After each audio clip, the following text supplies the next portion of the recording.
ఆయనకు కృతజ్ఞతాస్తుతులు చెల్లించి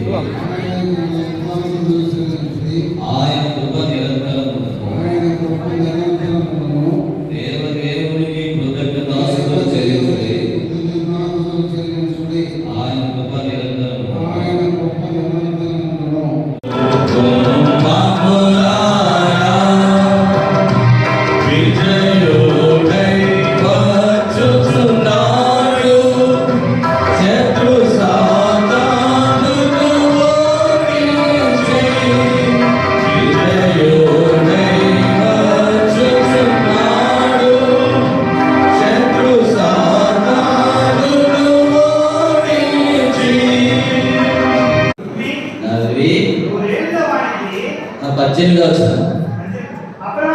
అబ్రహాము ఇస్మాయేలు నీ సన్నిధిని బ్రతుకను అనుగ్రహించు అని దేవునితో చెప్పగా, చూడండి ఎవరి గురించి?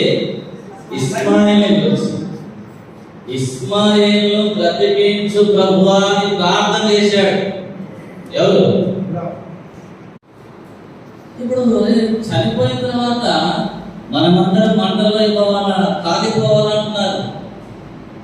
అంటే ఈ మంటల్లో నుంచి, ఈ అగ్నిలో నుంచి తప్పించేదెవరు? రక్షించేదెవరు? కాపాడేదెవరు? విడిపించేదెవరు అని ఇంకా కనిపెడతా ఉన్నా, ఎదురు చూస్తా ఉన్నా. జీవితంలో నెమ్మదిలే, సంతోషంలే, ఆనందంలే. మొహరం వచ్చిందంటే, బక్రీద్ వచ్చిందంటే చిన్న సందడి కాదు ఇంట్లో. ఎవరన్నా అడుగుకునే వాళ్ళు ఇంటికి వస్తే మామూలు టైంలో పెట్టరు. అయితే ఎప్పుడు పెడతారు? రంజాన్ అప్పుడు పెడతారు. పోయేటోళ్ళు కూడా పిలిచి బిర్యానీ తినిపోతారా అంటారు. ఇట్లా దగ్గర సగం మందికి తెలుసు, సగం మందికి తెలిసి ఉండకపోవచ్చు.